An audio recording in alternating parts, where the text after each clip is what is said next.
Hello student, मैं सनी आप सभी का कुमार क्लासेस ऑफिशियल के ऑनलाइन पोर्टल पे स्वागत करता हूँ। आज सेशन है ट्रांसफार्मर का। यानी ट्रांसफार्मर से जितने भी रिलेटेड क्वेश्चन प्रीवियस ईयर में पूछे गए हैं उन सबको डिस्कस करने वाले हैं।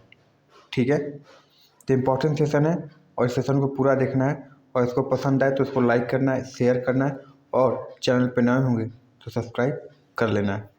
ठीक है, चलो इसी उम्मीद के साथ आज का पहला क्वेश्चन देखते हैं कि ट्रांसफार्मर पर कोई नो लोड टेस्ट क्या ज्ञात करने के लिए किया जाता है। अच्छा, जब ट्रांसफार्मर पे नो लोड टेस्ट करते हैं तो हमेशा क्या चीज़ ज्ञात करने के लिए किया जाता है। तो देखो पहला चीज़ लिखा है तांबा हानि नहीं, कॉपर लॉस नहीं, मैग्नेटाइजिंग करंट। देखो नो लोड पे मैग्नेटाइजिंग करंट पता करने के लिए किया जाता है। ठीक है, तो मैग्नेटाइजिंग करंट और ये केवल ये हानियाँ लिखा है। देखो ये केवल हानियाँ लिखा है, मगर ये ऑप्शन तो तुमसे यही उम्मीद कर रहा है कि इसको केवल हानियाँ ना समझो, आयरन लॉस समझो। ठीक है, तो जो नो लोड टेस्ट होता है वो तुम्हारा किसके लिए होता है, तो होता है तुम्हारा मैग्नेटाइजिंग करंट तथा आयरन लॉस ज्ञात करने के लिए किया जाता है। ठीक है, यानी मैग्नेटाइजिंग करंट तथा हानियाँ ज्ञात करने के लिए हम नो लोड टेस्ट करते हैं। नो लोड करते समय करते क्या है, हम हाई वोल्टेज साइड को क्या रखते हैं, ओपन करते हैं। ठीक है, हाई वोल्टेज साइड को ओपन करते हैं और जितनी भी चीज़ें हैं जैसे ammeter, volt meter, watt meter, जो भी चीज़ें कनेक्ट होती हैं वो हमेशा लो वोल्टेज साइड कनेक्ट होती हैं। ठीक है, इस चीज़ को याद रखना है। चलो नेक्स्ट क्वेश्चन देखते हैं। संपनन का परीक्षण क्या ज्ञात करने के लिए किया जाता है। ठीक है, देखो संपनन टेस्ट बोलो, चाहे बैक टू बैक टेस्ट बोलो, बैक टू बैक टेस्ट बोलो, या फिर रीजेनरेटिव यानी पुनर्नियोजी टेस्ट बोलो। ठीक है, ये जो सभी टेस्ट है तुम्हारे किस लिए प्रयोग किए जाते हैं, तो ये तुम्हारे जो प्रयोग किए जाते हैं हमेशा टेम्परेचर ज्ञात करने के लिए प्रयोग किए जाते हैं। ठीक है, टेम्परेचर ज्ञात करने के लिए। स्टेट लॉस नहीं होता है, जी स्टेट लॉस करते तो तुम्हारा मैकेनिकल लॉस भी उसमें आ जाता है, तो स्टेट लॉस तो कभी हो ही नहीं सकता। ठीक है, क्योंकि मैकेनिकल लॉस कभी ट्रांसफार्मर में होता नहीं। तो किस लिए पता करते हैं, तो सप्ना टेस्ट का प्रयोग किया जाता है तापमान के स्तर की जांच के लिए प्रयोग किया जाता है। ठीक है, तापमान का जांच करने के लिए, तापमान कितनी है कितनी नहीं है उसको ज्ञात करने के लिए हम कौन सा टेस्ट प्रयोग करते हैं, संपनर टेस्ट या back to back. Back to back हमेशा दो ट्रांसफार्मर पे प्रयोग किए जाते हैं, यानी दो ट्रांसफार्मर पे बैक टू बैक टेस्ट प्रयोग किए जाते हैं जो कि समान रेटिंग वाले लगभग होते हैं। ठीक है, चलो अगला क्वेश्चन देखते हैं।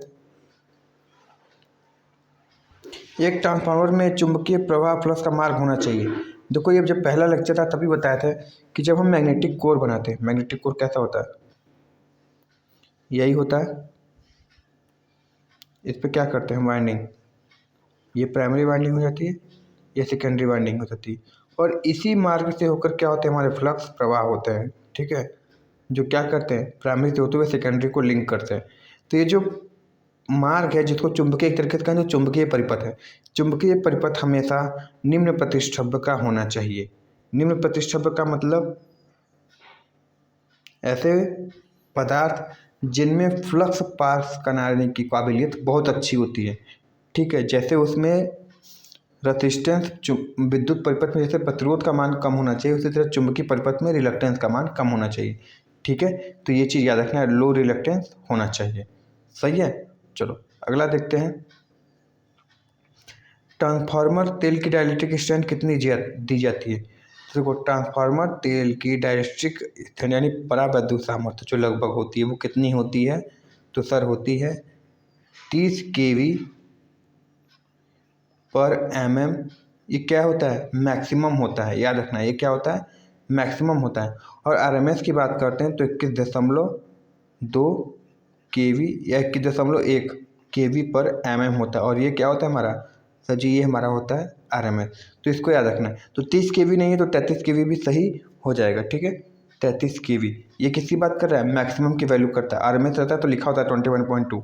ठीक है, तो 33 kV का प्रयोग करते हैं, 33 kV पर mm। ठीक है, चलो डाइलेक्ट्रिक स्ट्रेंथ की यूनिट किस में होती है, 33 kV पर kV पर mm में होती है, इसको याद रखना है। ठीक है, चलो नेक्स्ट क्वेश्चन देखते हैं। नेक्स्ट क्वेश्चन क्या है,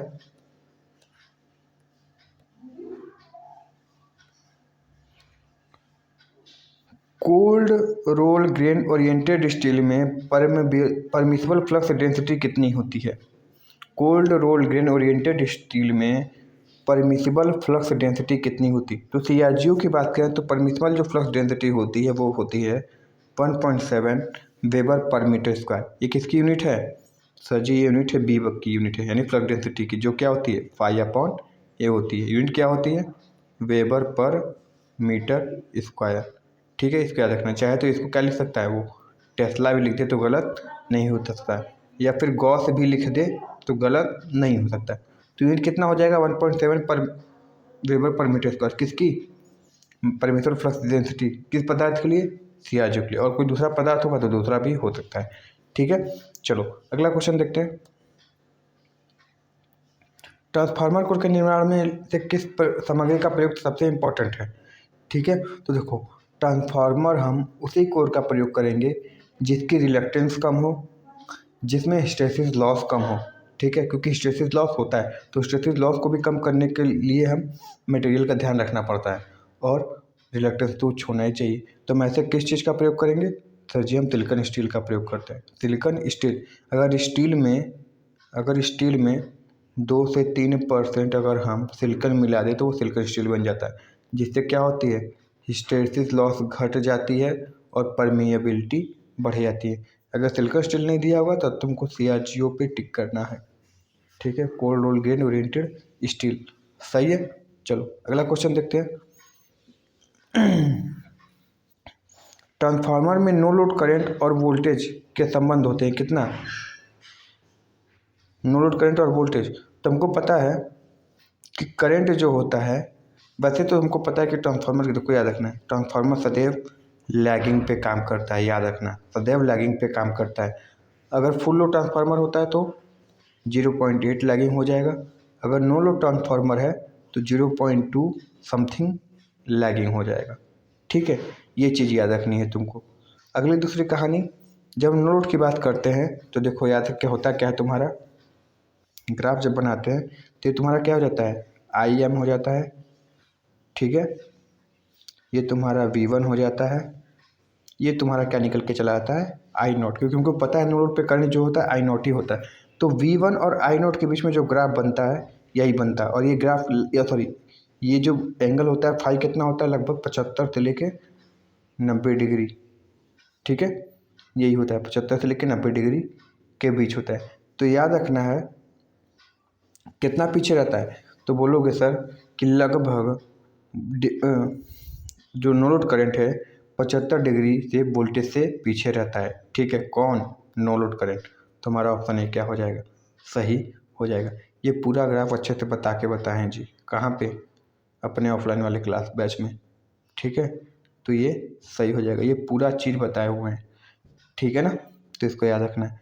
नो लोड करंट पे हो जाता है। ठीक है, करंट कितना होता है नो लोड पे? तो सर जी केवल 2 से 5% होता है किसका? फुल लोड का। इसको याद रखना।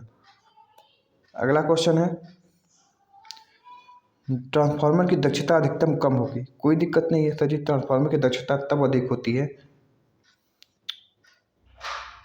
जब आयरन लॉस कॉपर लॉस के बराबर हो जाए, या दूसरे शब्दों में क्या लिखेगा, जब वेरिएबल लॉस यानी परिवर्ती लॉस कांस्टेंट यानी नियत लॉस के बराबर हो जाए। ठीक है, सही है। तो यहाँ पे क्या हाँ लिखा हुआ है? ऑप्शन डी देखो, तांबे की हानि जिसको कॉपर लॉस कहते हैं और लोहे की हानि जिसको आयरन लॉस कहते हैं, अगर ये सभी बराबर होंगे तभी हमारा क्या होगा? मैक्सिमम एफिशिएंसी मिलेगी। ठीक है, ये चीज़ है। और नॉर्मली ट्रांसफार्मर की एफिशिएंसी होती कितनी है सर जी? 98 से लेकर 99% तक हो जाती है। ठीक है, ये चीज़ याद रखनी है। अगला क्वेश्चन, ट्रांसफार्मर में कौन सी वाइंडिंग में घुमाव की संख्या अधिक होती है? कोई दिक्कत नहीं, प्राइमरी सेकेंडरी से कोई मतलब नहीं है। ठीक है, प्राइमरी सेकेंडरी कभी टर्न पे डिपेंड हुआ ही नहीं। वो केवल डिपेंड इस बात पे करता है कि कहाँ सप्लाई दी हो, कहाँ से आउटपुट ली, उस हिसाब से प्राइमरी और सेकेंडरी डिफाइन की जाती है। अब बात है घुमावों की, तो जो हाई वोल्टेज होगी, हाई वोल्टेज जो वाइंडिंग होगी उसमें मोर टर्न होते हैं, मोर टर्न होते हैं। ठीक है, और जो लो वोल्टेज होती है उसमें लेस टर्न होते हैं। इस चीज़ का याद रखना है। ठीक है, तो घुमाव की संख्या अधिक किस में होती है? तो सजी उच्च वोल्टेज वाइंडिंग में होती है। सही है। चलो अगला क्वेश्चन देखते हैं। अगला क्वेश्चन क्या है, एक ट्रांसफार्मर की प्राथमिक वाइंडिंग हमेशा एक कम वोल्टेज वाइंडिंग होती है, हमेशा उच्च वोल्टेज वाइंडिंग होती है, या तो कम वोल्टेज या उच्च वाइंडिंग, कुछ भी हो सकती है। कंफर्म थोड़ी है कि लो ही वोल्टेज रहेगा या हाई वोल्टेज। ठीक है, प्राथमिक वाइंडिंग केवल ये वाइंडिंग तो डिफाइन होता है कि उसमें सप्लाई दे रहे हैं तो वो प्राथमिक हो जाएगा, अब वो हाई हो चाहे लो हो। ठीक है, यानी टर्न की संख्या कम हो या ज़्यादा हो, अगर सप्लाई दे रहे हैं तो हमारे लिए वो कैसा हो जाएगा, प्राइमरी वाइंडिंग का काम करेगा। यानी या तो कम हो या तो कुछ भी हो सकता है। ठीक है, इसलिए ऑप्शन सी क्या हो जाएगा, सही हो जाएगा। ठीक है, चलो अगला क्वेश्चन देखते हैं। एक ट्रांसफार्मर की दक्षता लगभग कितनी होती है, देखो आ ही गया ना, 98 से 99%। और अगर आदर्श बोलेगा तो सर आदर्श में तो 100% हो जाएगा। ठीक है, कितना, 100% आदर्श की, जो कि आज तक कोई चीज़ ऐसी चीज़ बनी नहीं है। सही है ना, चलो याद रखना। आगे देखते हैं। पावर ट्रांसफार्मर को ठंडा करने की एक सामान्य विधि कौन सी है, पावर ट्रांसफार्मर है, ठंडा करने की सामान्य विधि कौन सी है सर, ऑयल कूलिंग। ठीक है, अधिकतर जो ट्रांसफार्मर होते हैं वो ऑयल कूलिंग ही होते हैं, मोस्ट ऑफ द ट्रांसफार्मर जो होते हैं वो ऑयल कूलिंग होते हैं। ठीक है, तो तेल कूलिंग क्या हो जाएगा, सबसे अप्रोप्रिएट और सबसे सही है। ठीक है, सही है। प्राकृतिक हवा तो लो वोल्टेज के लिए होता है जी, तो उपयोग सभी तो वैसे भी नहीं होगा। ठीक है ना, चलो नेक्स्ट देखते हैं। ट्रांसफार्मर में वोल्टेज से नो लोड करंट कितने डिग्री पीछे रहता है, ट्रांसफार्मर से में वोल्टेज से नो लोड करंट कितना पीछे रहता है। देखो आइडियल की बात ऐसा कुछ बोला नहीं, अगर आइडियल बोलता तो बोल देते सर जी 90 डिग्री पीछे रहता है। ठीक है, 90 डिग्री पीछे रहता है किस में, आइडियल में, मगर ऐसा कुछ आदर्श बोला नहीं। तो लगभग कितना होता है, 75 डिग्री। पहले एक साल बताया था 75 से 90 डिग्री वाला। ठीक है, ये वाला कि आई नॉट होता है तो ये कितना होता है, 75 से 90 डिग्री, ये वाली कहानी। ठीक है, चलो नेक्स्ट क्वेश्चन देखते हैं। दिए गए वोल्टेज के लिए किसी किसी दिए गए ट्रांसफार्मर में लोड परिवर्तन के बावजूद लगातार होने वाले नुकसान क्या कहलाते हैं, क्या कहलाते हैं जी।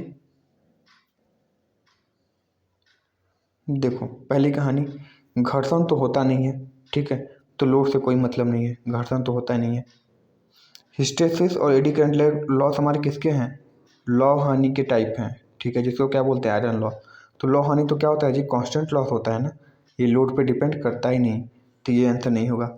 बचा क्या हमारा, कॉपर लॉस, यानी तांबे का नुकसान क्या होता है, लोड परिवर्तन से परिवर्तित होगा। ठीक है, तो ऑप्शन बी क्या हो जाएगा, सही हो जाएगा। नेक्स्ट क्वेश्चन, यदि समानांतर यदि समानांतर में काम करने वाले दो ट्रांसफार्मर से बाधाएं प्रतिशत में अलग अलग हों तो क्या होगा,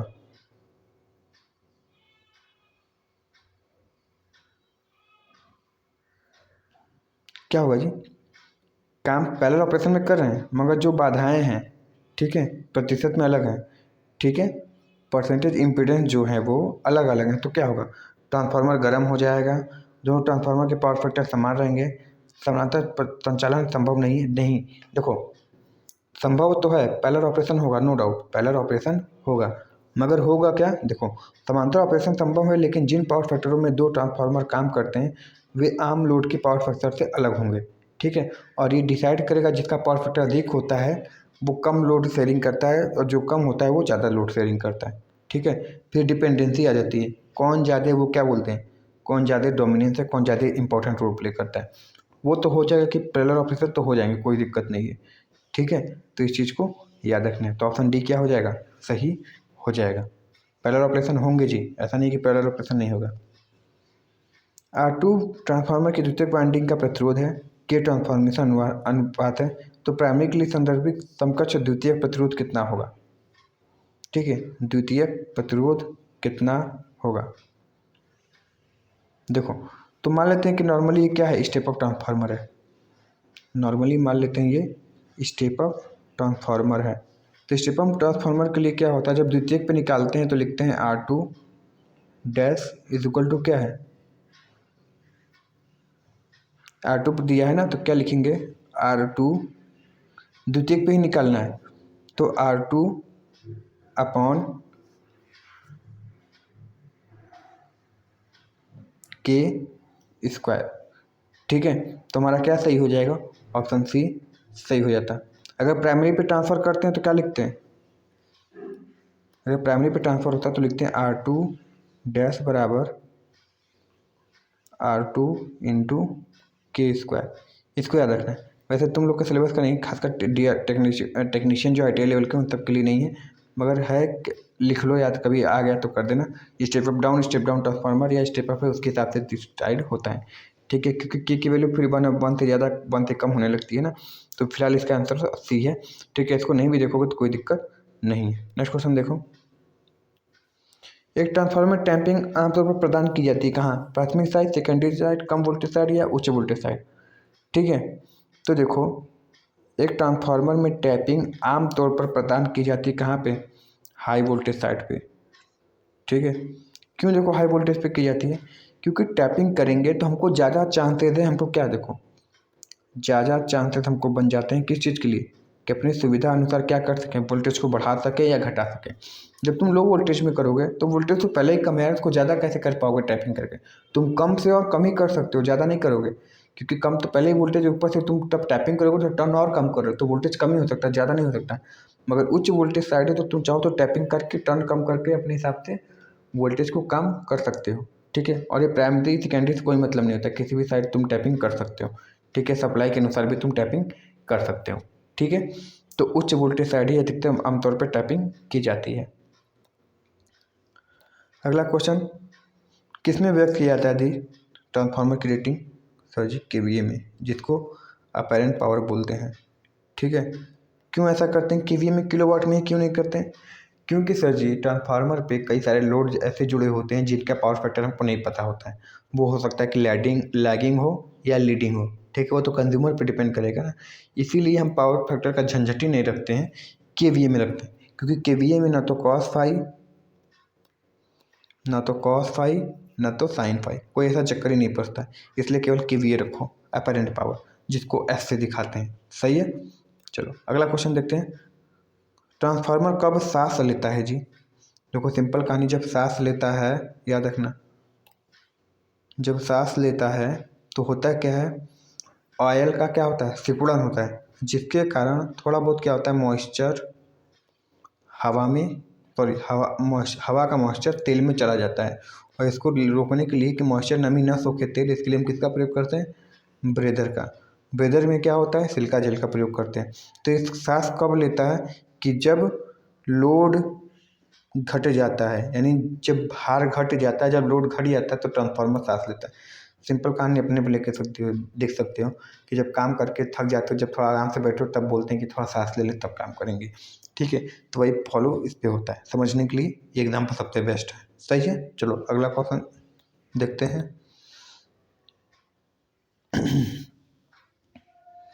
किसी ट्रांसफार्मर का नो लोड करंट क्या होता है, नो लोड क्या होता है जी, नोट तो बताएं ना, अभी बताएं कि सर जी 2 से 3% होता है, सॉरी 2 से 5% होता है किसका, फुल लोड करंट का, यानी कम है। ठीक है, नो लोड करंट का परिमाण तो कम है, पहली कहानी। दूसरी, पावर फैक्टर भी कम होता है, क्योंकि अभी बताएं कि सर जी नो लोड पे पावर फैक्टर लगभग 0.3 लैगिंग के बराबर होता है और फुल लोड पे 0.8 लैगिंग के बराबर होता है। ठीक है, तो यानी कम परिमाण तथा कम पावर फैक्टर होता है। ठीक है, जिसको याद रखना है, कम परिमाण और कम पावर फैक्टर होता है। सही है, तो ऑप्शन क्या हो जाएगा, डी सही हो जाएगा। सही है, चलो आगे सवाल देखते हैं। एक ट्रांसफार्मर में एक लोहे की कोर प्रदान करने का उद्देश्य क्या है, वही है कि सर जी फ्लक्स, देखो ऐसी बात नहीं है, फ्लक्स तुम्हारा हवा से भी होकर पास हो सकता है, कोई दिक्कत नहीं, मगर हवा का प्रतिष्ठब किसी लोहे की क्रोड की अपेक्षा ज़्यादा होता है, जो फ्लक्स को रोकने का काम कर सकता है हवा। ठीक है, इसीलिए हम क्या करते हैं, कोर का प्रयोग करते हैं, लोहे का कोर या सिलिकॉन स्टील का या CRGO का, क्योंकि चुंबकीय परिपथ में रिलेक्टेंस का मान वो क्या करता है, कम करता है। क्या करता है, कम करता है सर, इसीलिए हम प्रयोग करते हैं कोर का। ठीक है, कोर के रूप में किसका प्रयोग फिर बता दे रहे हैं, सिलिकॉन स्टील का प्रयोग कर लीजिए सर, या फिर CRGO का प्रयोग कर लीजिए। ठीक है, चलो अगला क्वेश्चन देखते हैं।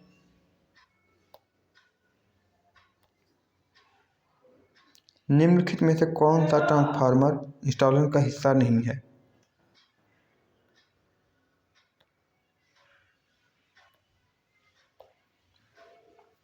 कंजर्वेटर सर होता है जिसमें तेल भरा होता है। ठीक है, ब्रेदर होता है सर जो सिलिका जेल होता है। पुकोलिले सर होता है जो सारे ऑल इंटरनल फॉल्ट को पता करता है। एक्साइटर नहीं होता है जी, एक्साइटर तुम्हारे नहीं होते। एक्साइटर कहाँ होते हैं तुम्हारे एक्साइटर होता है या तो सेपरेटली एक्साइटेड डीसी जनरेटर या मोटर में हो, ठीक है, या फिर तुम्हारे कहाँ पे होंगे,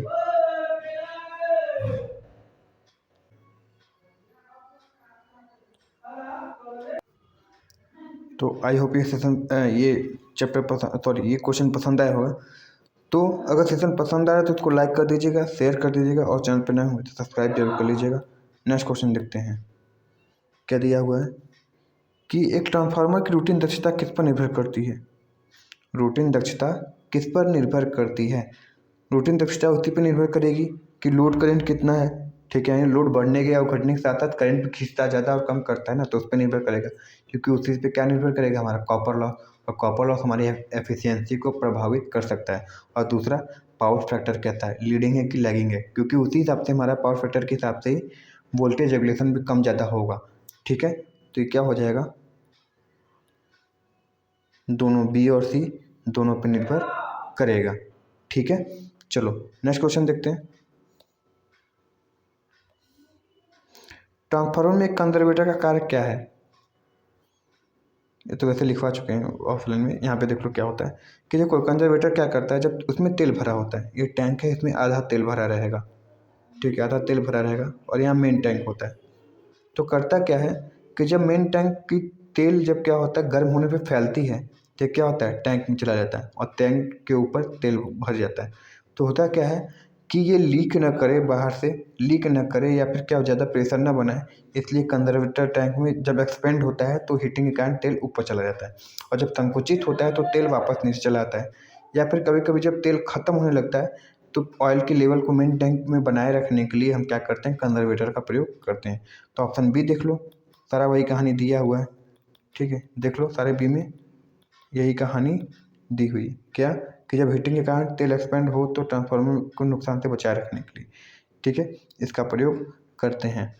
सही है, चलो नेक्स्ट क्वेश्चन देखते हैं। और ये आज का लास्ट क्वेश्चन है कि प्राकृतिक तेल शीतलन का उपयोग कितने रेटिंग तक के ट्रांसफार्मर के लिए किया जाता है?